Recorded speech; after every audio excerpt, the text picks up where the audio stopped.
এখন যদি 40, 45, 50 বছর হয়, দেখতে শুনতে মোটামুটি ভালো, খাই পরে ভালো আছে, এরকম হলে চলবে। 70 বছর হলেও সমস্যা নেই, 70 বছর হলেও সমস্যা নেই। কি বলে, এটা কি মনের কথা বলছেন? শুনেন, আল্লাহ নবীর কসম, সামনে হ্যাঁ, মনের কথা, অন্তর থেকে বলছি। হ্যাঁ, ওয়ালাইকুম আসসালাম। আপু, ডিস্টার্ব করলাম নাকি? না ভাইয়া, ওই ঈদের বাসা তো বৃষ্টি পড়ছে, তাই শব্দ হচ্ছে। আচ্ছা, আপনার নাম কি আপু? আপু, আপনার নাম কি? ভাইয়া, আমার নাম আখি। আখি আপু, আচ্ছা। দেশি বাড়ি? আমরা তো জন্মস্থান খুলনায়, খুলনাতেই থাকি, খালিশ করে থাকি। ও আচ্ছা। কয় ভাই বোন আপনারা? আমরা হচ্ছে 2 বোন 1 ভাই। কয় বোন? 2 বোন 1 ভাই। আপনার নাম কি? আখি। আখি, আচ্ছা। আপুর বয়স কত? আমার বয়স 30 বছর। 30 বছর, আচ্ছা। আগে বিয়ে শাদী করছিলেন, এই তো? হ্যাঁ, বিয়ে করছি, হাজবেন্ড মারা গেছে, আমার একটা বাচ্চা। বাচ্চা বলতে আমার বয়স 11 বছর। ও আচ্ছা আচ্ছা। আপু উচ্চতা কি? আমার উচ্চতা হচ্ছে 5 ফিট 2 ইঞ্চি। তো ভালোই। আপনার গায়ের রং? শ্যামলা। দেখুন। শ্যামলা।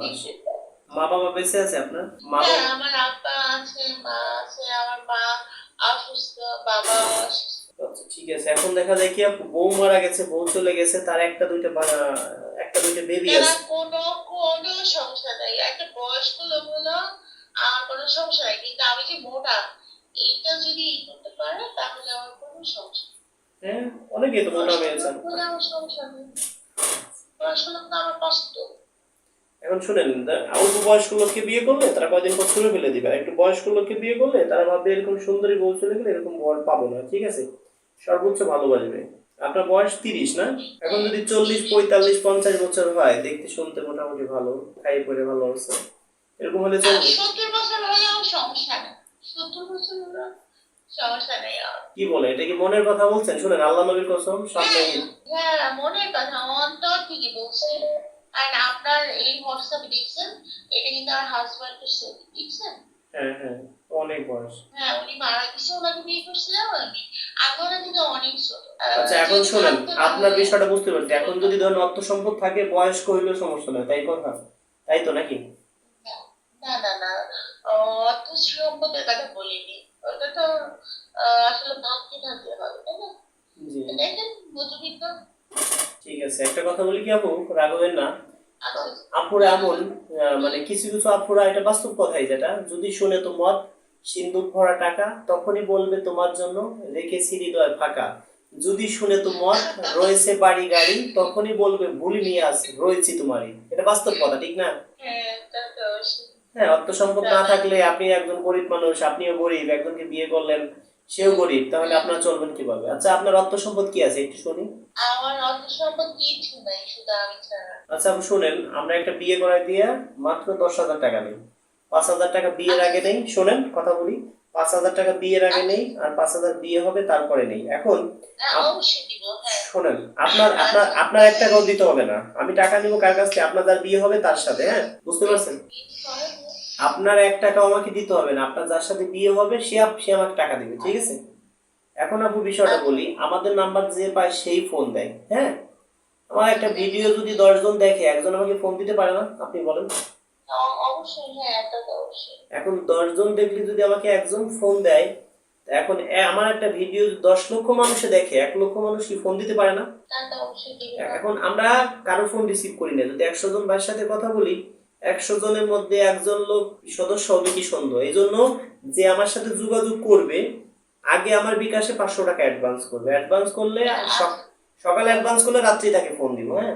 এটা হলো আমাদের নিয়ম। যদি কোনো ভাই আমার সাথে যোগাযোগ করতে চায়, আগে আমার বিকাশে 500 অ্যাডভান্স করবে। আমার বিকাশ নাম্বার হচ্ছে 01974787974, একটা 01724418795, এই যে একটা, দুইটা 01785930510, এই যে একটা, 3টে নাম্বার। এই 3টে নাম্বার ছাড়া আমার কোনো নাম্বার নাই।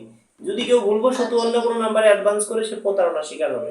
বুঝতে পারছেন? এখন অনেকে আছে আমার নাম বলে মেসেঞ্জারে টাকা নিয়ে যায়। অনেকে আমার ভিডিও ডাউনলোড করে তারা ভিডিও ছাড়ে। একটা কথা বলি কি আপু, নামাজ কালাম পড়বেন, আল্লাহর কাছে চাবেন, অবশ্যই পেয়ে যাবেন, হ্যাঁ? জন্ম মৃত্যু বিয়ে একমাত্র আল্লাহর হাতে, হ্যাঁ? আমি একটা মাধ্যম, আমি তো সর্বোচ্চ আপনাদের ঈদের আগে চেষ্টা করবো। 1 সপ্তাহের মধ্যে আশা করি 15 দিনের মধ্যে আপনার বিয়ে হবে, যদি আল্লাহ আমাকে বাঁচায় রাখে, হ্যাঁ? আচ্ছা আচ্ছা। দোয়া করেন আমার জন্য, নামাজ কালাম পড়েন, হ্যাঁ? আমাকে 1 টাকাও দিতে হবে না অবশ্যই আপনার, না। ঠিক আছে? ঠিক আছে, হ্যাঁ, তা তো অবশ্যই। ওকে, ধন্যবাদ। দর্শক বন্ধুরা, শুনতেই পারলেন একটা আপুর কথা। এই আপুর অর্থ সম্পদ কিছুই নেই, গরিব ঘরে জন্ম। এই আপুর কথা যে আমি একটা বয়স্ক লোককে বিয়ে করব, বয়স যেমনই হোক, কিন্তু আমাকে খাই পরায় রাখতে পারবে। এই আপুর মনের কথা কি, আমার জৈবনের কুরকুরি না, ভাতের কুরকুরি। একটা কথা আছে না, এলাকার মানুষ কিন্তু বলে এই কথাটা। এখন এই আপু গরিব, এই আপু যদি গরিব একটা ভাইকে বিয়ে করে তাহলে কিভাবে চলবে? এরকম অনেক আপু আমাদের কাছে আছে ভাই, সবাই তো বিয়ে শাদী করতে চায়, কিন্তু ভালো মনের মানুষ কজনে পায় আপনারাই বলেন। এখন একটা আপু কি হাটে বাজারে যে বলবে আমি বিয়ে করব, আমাকে কেউ বিয়ে করবো, কখনো সম্ভব না। আমাদের নাম্বার পাইলে অবশ্যই ফোন দেয়। আমার সাথে যোগাযোগ করতে হলে আগে আমার বিকাশে 500 অ্যাডভান্স করতে হবে, আমার বাড়িতে এসে আরো 5,000 দিতে হবে। যারা প্রবাসী তারা তো বাড়িতে আসতে পারবেন না, হয়তো কাউকে দিয়ে আত্মীয় স্বজনকে বাড়িতে পাঠিয়ে দিবেন। যদি সেটাও না পারেন, সরাসরি বিকাশে 5,000 টাকা পাঠাইতে হবে। কেন? একজন ভাইকে বিয়ে দিতে গেলে 5 জন 10 জন আপুর সাথে কথা বলতে হবে, আপুদের বাড়ি যাইতে হবে, তার ফ্যামিলির সাথে কথা বলতে হবে, তারপরে একটা বিয়ে হবে। এই জিনিসটা অনেক টাফ ব্যাপার ভাই। এখন বিয়ে শাদীর ব্যাপারে অনেক লসে আছি আমি। বাংলাদেশে অনেক মিডিয়া আছে, অনেক টাকা নিয়ে তারা বিয়ে করায় দেয়, তাও দিতে পারি কিনা সন্দেহ। আমি বিয়ে করাই দিতে পারি কিনা, ইউটিউবে যে লেখেন রাজু খান শুভ বিবাহ, অনেক ভিডিও আমার পাবেন যে আমি নিজে বিয়ে করাই দিচ্ছি, তাহলে আপনারা বুঝতে পারবেন। সিটারি বাটপাড়ি 1 দিন 2 দিন 3 দিন চলে, জনম জনম কিন্তু চলে না, বছরকে বছর চলে না। আপনারা আমার কথা অবশ্যই বুঝতে পারছেন। একটা উকিল সর্বোচ্চ চেষ্টা করে তার মক্কেলকে বাঁচানোর জন্য, একটা ডাক্তার সর্বোচ্চ শক্তি দিয়ে চেষ্টা করে তার রোগীকে সুস্থ করার জন্য। আমার কাছে যদি একটা ভাই অনেক স্বপ্ন নিয়ে আমার কাছে আসে, মাথার ঘাম পায়ে ঝরানো টাকা আমাকে দেয়, আমি চেষ্টা করি একটা ভাইয়ের কাছ থেকে 2 টাকা নিলে তার কাজটা যেন করে দিতে পারি। যারা টাকা দেন নাই, যারা ভিডিও শেয়ার করেন, তারা কিন্তু মনের আদালতে মামলা খাবেন, তাদের কাজও করবো ফ্রিতে। আমি দেখবো যে একটা ভাই আমার ভিডিও 6 মাস 1 বছর শেয়ার করে, আমাকে ভালোবাসে, আমার মন প্রাণ দিয়ে ভালোবাসে, আমার সাবস্ক্রাইবার, আমার ফলোয়ার, তাকে আমি শর্ট টাইমে বিয়ে করাই দিব, ভালো কিছু উপহার দিব, কোনো টাকা পয়সা লাগবে না। যারা ভালোবাসেন ভিডিওটা শেয়ার করে দিবেন, অন্যকে দেখার সুযোগ করে দিবেন। এক একটি শেয়ার 1 কোটি টাকা, তার থেকেও বেশি সম্পদ। দেখি এই ভিডিওটা কতজন মানুষ শেয়ার করেন, সেটাই আমি দেখব। সবাইকে ধন্যবাদ। আমার কোনো ইমো নাই, কোনো মেসেঞ্জার নাই, কেউ প্রতারণার শিকার হবেন না। সবাইকে ধন্যবাদ।